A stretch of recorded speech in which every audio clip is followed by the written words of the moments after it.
ശൈത്യകാല സമ്മേളനത്തിന്റെ 6ാം ദിനമായ ഇന്ന് പാർലമെന്റിന്റെ ഇരുസഭകളിലും നടപടികൾ പുരോഗമിക്കുന്നു. ഇന്ത്യ ചൈന ഉഭയകക്ഷി ബന്ധത്തിലുണ്ടായ സമീപകാല സംഭവവികാസങ്ങളെക്കുറിച്ച് വിദേശകാര്യമന്ത്രി എസ് ജയശങ്കർ ലോക്സഭയെ അറിയിച്ചു. അതിർത്തി പ്രദേശങ്ങളിൽ സമാധാനം പുനഃസ്ഥാപിക്കാതെ ഇന്ത്യ ചൈന ബന്ധം സാധാരണ നിലയിലേക്കാകില്ലെന്ന് എസ് ജയശങ്കർ പറഞ്ഞു. The House is cognizant of the fact that China is an illegal occupation of 38,000 square kilometers of Indian territory in Aksai Chin as a result of the 1962 conflicts and the event that preceded it. Furthermore, Pakistan illegally ceded 5,180 square kilometers of Indian territory to China in 1963, which has been under its occupation since 1948. India and China have held talks for multiple decades to resolve the boundary issue. While there is a line of actual control, LAC, it does not have a common understanding in some areas.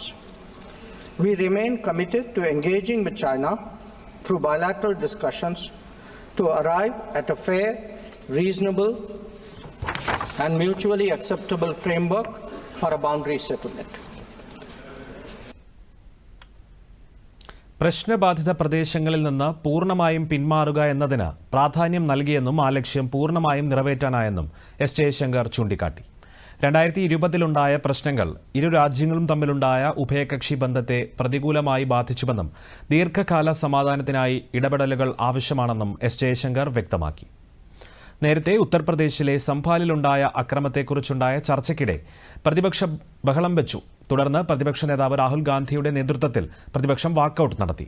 Samajwadi party അധ്യക്ഷൻ അഖിലേഷ് യാദവ് വിഷയം ഉന്നയിച്ചപ്പോൾ 0 അവറിനായി കാത്തിരിക്കണമെന്ന് പറഞ്ഞതാണ് പ്രതിപക്ഷ ബഹളത്തിനിടയാക്കിയത്. संभल के शाही जामा मस्जिद के खिलाफ 19/11/2024 को civil जज senior division Chandausi संभल में एक याचिका डाली गई. कोर्ट ने दूसरे पक्ष को सुने बगैर उसी दिन 19/11/2024 को सर्वे के आदेश दे दिए. ताज्जुब की बात है संभल के जिलाधिकारी संभल और पुलिस अधीक्षक संभल आदेश को पढ़े बगैर 2 घंटे के बाद सर्वे के लिए पुलिस बल के साथ शाही जामा मस्जिद पहुंच गए. जामा मस्जिद की कमेटी, जनप्रतिनिधि, उलेमा इकराम, सभी अधिवक्ताओं ने सहयोग दिया. जिलाधिकारी संभल और पुलिस अधीक्षक संभल ने 2.5 घंटे सर्वे के बाद कहा सब सर्वे पूरा हो चुका है और अब रिपोर्ट कोर्ट को भेज दी जाएगी. लेकिन दिनांक 22/11/2024 फ्राइडे को जुमे की नमाज के लिए लोग नमाज अदा करने के लिए जामा मस्जिद पहुंचे. അതേസമയം രാജ്യസഭയിൽ തമിഴ്നാട്ടിലെ വെള്ളപ്പൊക്കം, ഉത്തർപ്രദേശിലെ സംഭാൽ ജില്ലയിലെ ആക്രമണം, വൈക്കോൽ കത്തിക്കൽ തുടങ്ങി നിരവധി വിഷയങ്ങൾ ചർച്ചയായി.